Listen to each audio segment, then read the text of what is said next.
Hello, नमस्कार जी सबको। कैसे हो आप लोग? तो चलिए शुरू करते हैं। आज हम लोग अपना प्रोटीन्स, क्योंकि जो हमने लास्ट टॉपिक हमारा ख़त्म किया था वो हमारा पॉलीसेकेराइड्स तक था, और उसके बाद जो हमारा ये आज नेक्स्ट टॉपिक है ये प्रोटीन्स है। तो चलिए आज इसको ख़त्म कर लेते हैं। तो देखिए, प्रोटीन्स होते क्या है, पहले तो सबसे पहले समझ लीजिए, ग्रीक वर्ड से बने हैं प्रोटियोस से, जिसका मतलब है समथिंग प्राइम और इम्पोर्टेंट। ठीक है जी, बहुत इंपॉर्टेंट होते हैं आपकी बॉडी के लिए, ये हम सब जानते हैं। ठीक है, a polypeptide with more than 100 amino acid residue with molar mass more than 10,000। ठीक है जी, 10,000 से ज़्यादा मोलर मास होना चाहिए और 100 से ज़्यादा अमीनो एसिड्स होने चाहिए। ठीक है, जब आप 100 से ज़्यादा अमीनो एसिड्स को एक चेन में जोड़ दोगे तो वो आपका प्रोटीन की फॉर्म में आ जाते हैं, और उनका जो मोलर मास है वो मोर देन 10,000 होना चाहिए। ठीक है, लेकिन उसमें एक एक्सेप्शन भी पॉसिबल है। तो एक्सेप्शन आपकी क्या है? इंसुलिन। ठीक है जी, इसमें सिर्फ 51 अमीनो एसिड्स हैं। ठीक है, बट लेकिन प्रोटीन में इसको काउंट किया जाता है। ठीक है, प्रोटीन ज़्यादा polymer of alpha amino acids. Next देखिए, अब ये अमीनो एसिड्स क्या होते हैं? अमीनो एसिड बेसिकली क्या होता है, जिसमें आपका एक अमाइन ग्रुप भी हो और एक आपका कार्बोक्सिलिक ग्रुप भी हो। ठीक है, उसे हम लोग बोलते हैं आपके अमीनो एसिड्स। तो ये रहे आपके जी, एक आपका ये कार्बोक्सिलिक ग्रुप लगा हुआ है और एक आपका अमाइन लगा हुआ है, और कार्बन के एक तरफ आपका आर लगा हुआ है और एक तरफ आप वैलेंसी एच से पूरी कर सकते हो। ठीक है जी, तो इन्हें हम लोग अमीनो एसिड्स बोलते हैं। ठीक है, आर को आप लोग चेंज भी कर सकते हो, इसको वेरिएट किया जा सकता है लंबे, काफ़ी कुछ इसकी जगह पे। आप जैसे जैसे इसको आर को चेंज करते रहोगे वैसे वैसे आपके प्रोटीन्स और अमीनो एसिड्स आपके चेंज होते रहेंगे। ठीक है, ये मैं आपको इसके बाद दिखाता हूँ। नेक्स्ट में आपको बिल्कुल क्लियर हो जाएगा कि अगर आप यहाँ पे आर की जगह पे कुछ और लगा देते हो तो फिर ये आपका कुछ और बन जाएगा, और अगर आप कुछ आर को जैसे जैसे वेरिएट करते जाओगे वैसे वैसे ये आपके चेंज होते रहेंगे। ठीक है, और एक बार याद रखिएगा, जो इसमें आपका ये COOH है ये आपका एसिडिक ग्रुप होता है। ठीक है, और NH2 आपका यहाँ पे बेसिक ग्रुप होते हैं। ठीक है, अगर आपकी इसकी क्वांटिटी ज़्यादा हो एसिडिक की तो हम इसको एसिडिक करेक्टर में काउंट करते हैं, और अगर आपकी बेसिक की क्वांटिटी ज़्यादा हो तो फिर हम इसे बेसिक में काउंट करते हैं। क्लियर? तो आगे बढ़ते हैं। देखिए अमीनो एसिड्स में ये देखिए, ये रहा हमारा आर, नेम, सिंबल और कोड। अगर आप आर की जगह पे एच लगाते हो, मतलब कि अगर मेरा ये स्ट्रक्चर था जैसे COOH, ठीक है, और यहाँ पे मेरा H था और इस जगह पे था हमारा NH2। अगर आप इस R को, जहाँ पे हमने R लगाया था, अगर आप इस R की जगह पे H लगा देते हो तो ये बन जाएगा ग्लाइसिन। ठीक है, अगर आप यहीं पे CH3 लगा देते हो तो ये बन जाएगा एलानाइन, और इसी तरह अगर आप यहाँ पे CH3 2 टाइम्स मतलब कि आइसोप्रोपाइल यूज करते हो तो वेलाइन। ठीक है, आइसोब्यूटाइल यूज करते हो तो ल्यूकाइन, आइसोल्यूकाइन। ठीक है जी, और इनके सिंबल रहेंगे GLY, ALA, VAL। ठीक है, LEU, ILE। ठीक है, मतलब कि इनके first 3 initials GLY, ALA, VAL, LEU। ठीक है, ILE। ठीक है, और कोड इनका GAVLI। आपको ये सब याद रखने की जरूरत नहीं होती, कुछ इंपॉर्टेंट होते हैं उनको आप याद रख लीजिएगा। एक आपका ग्लाइसिन काफी इंपॉर्टेंट है, एलानाइन इंपॉर्टेंट है, ग्लूटामिक एक बार हमने पहले भी यूज किया था, तो इसको याद रख लीजिएगा। क्लियर? अगर आप सारे याद कर सकते हो तो बहुत अच्छी बात है। क्लियर? तो आगे बढ़ते हैं। देखिए नेमिंग ऑफ अमीनो एसिड्स, क्योंकि अब इसमें भी हम लोग डी और एल का नेम यूज करते हैं। ठीक है जी, डी अमीनो एसिड और एल अमीनो एसिड बिल्कुल सेम जैसे हम लोगों ने ग्लूकोज में पढ़ा था। कि जी रूल क्या था कि अगर आपका, जैसे कार्बोहाइड्रेट्स में हम लोगों ने देखा था कि अगर आपका OH राइट हैंड साइड है तो हम D यूज करेंगे, अगर आपका OH लेफ्ट हैंड साइड है तो फिर L यूज करेंगे। सेम इसमें अगर आपका NH2 राइट हैंड साइड है तो आपका यूज किया जाएगा D, और अगर आपका NH2 लेफ्ट हैंड साइड है तो यूज किया जाएगा L।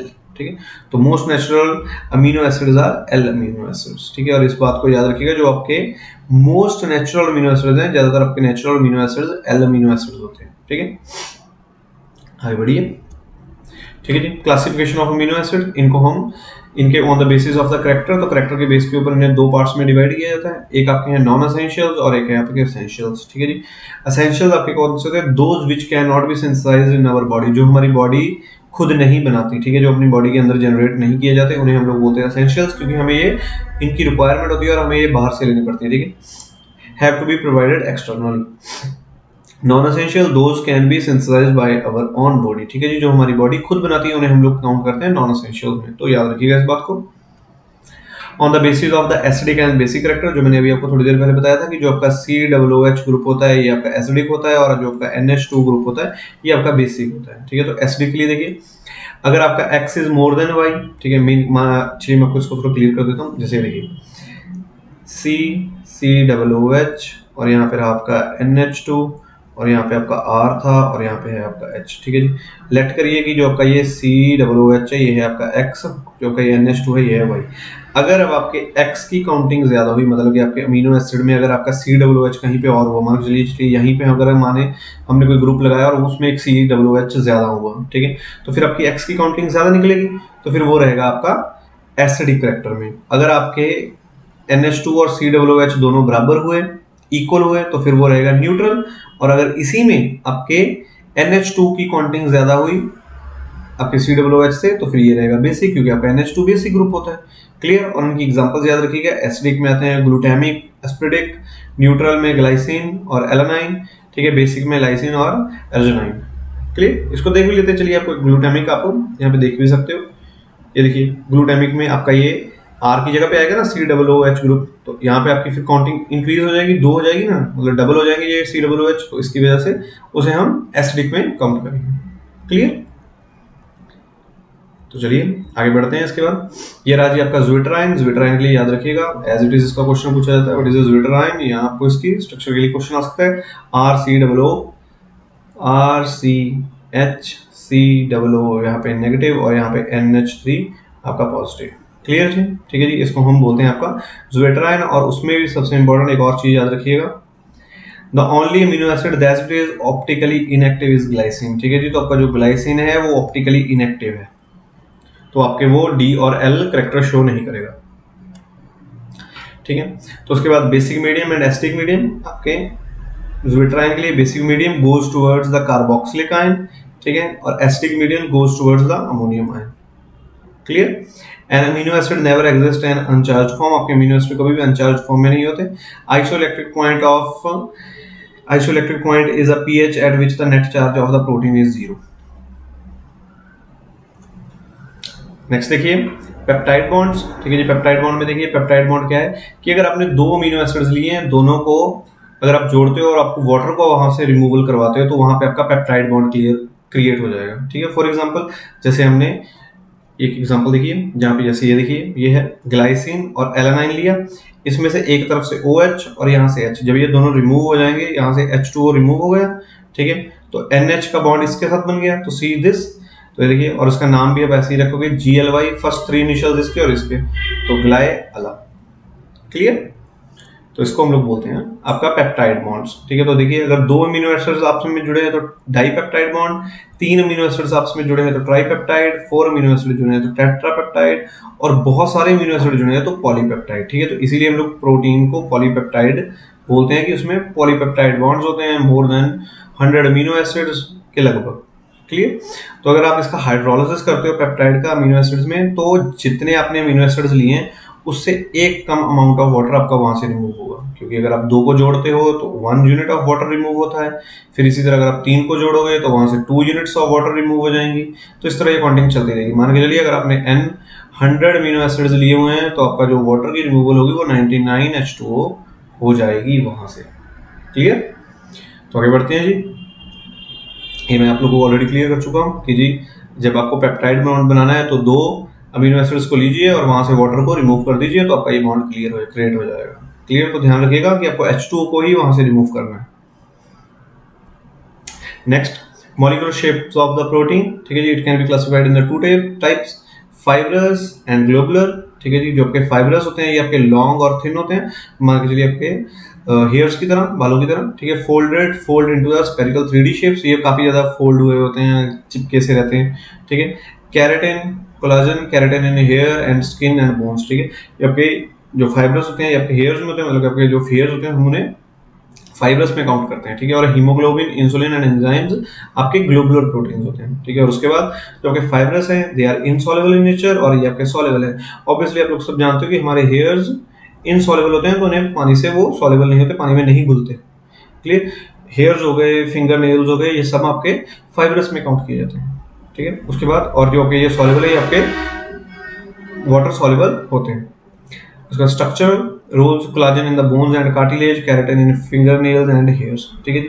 और मेटाबॉलिक में इनका रोल रहता है enzymes in all organism, plasma protein, antibodies in mammals.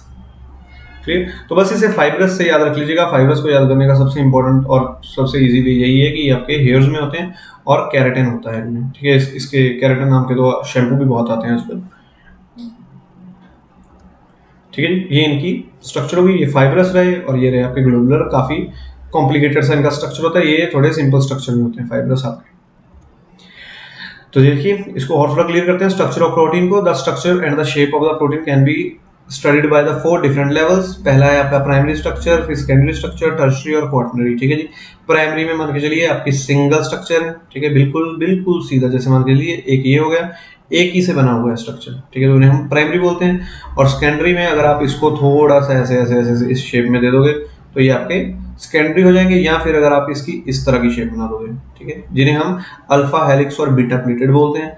Tertiary में ये थोड़े और गुछ मुछ हो जाएंगे, मतलब कि आपकी ये बीटा शीट और अल्फा हेलिक्स दोनों आपस में ज्वाइन हो जाएंगे, एक दूसरे को ज्वाइन कर लेंगे तो ये बन जाएंगे। और क्वार्टनरी में थोड़े और भी गुछ मुछ हो जाएगा ये, ठीक है जी। Each subsequent level be being more complex than the previous, ठीक है जी। इससे ज्यादा ये कॉम्प्लिकेटेड होगा, फिर ये उससे ज्यादा कॉम्प्लिकेटेड हो जाएगा और ये काफी ज्यादा कॉम्प्लिकेटेड हो जाएगा, मतलब कि हीमोग्लोबिन टाइप हो जाएगा। हीमोग्लोबिन आपका क्वार्टनरी स्ट्रक्चर होता है, ठीक है। और प्राइमरी में आप चाहे अपने हेयर्स को काउंट कर लीजिए, ठीक है। Single here is a primary structure, clear. अगर उसमें आप थोड़े से और हेयर वगैरह इकट्ठे कर लोगे तो फिर वो सेकेंडरी में आ जाएंगे, उन्हें एक फॉर्म में आप बांध दोगे तो फिर वो आपके टर्शरी हो जाएंगे, जैसे रोप में होता है ये स्ट्रक्चर, क्लियर। नेक्स्ट देखिए primary structure of the proteins, ठीक है। तो देखिए प्राइमरी स्ट्रक्चर क्या है, it describe the sequence of the amino acid connected together to form a polypeptide, it may contain more than one chain, ठीक है जी, तो एक से ज्यादा हो सकती है। Secondary it describe the shape in the two types, ठीक है जी, जिसमें हमने अभी आपको बताया कि अल्फा हेलिक्स और बीटा प्लेटेड हो सकते हैं ये, कि अगर आप वो आपका सीधा था तो ये आपके इस तरह और इस फॉर्म में हो सकते हैं, क्लियर।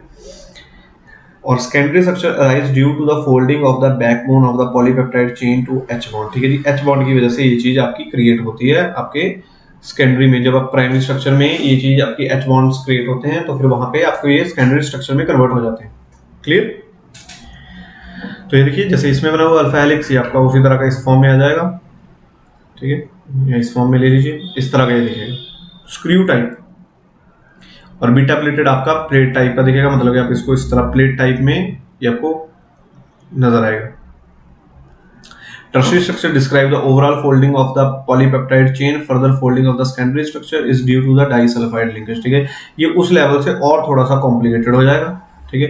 तो इसमें आपके ये बीटा प्लेटेड अल्फा हेलिक्स एक दूसरे को ज्वाइन से कर लेंगे और ये थोड़ा और कॉम्प्लिकेटेड दिखेगा उससे।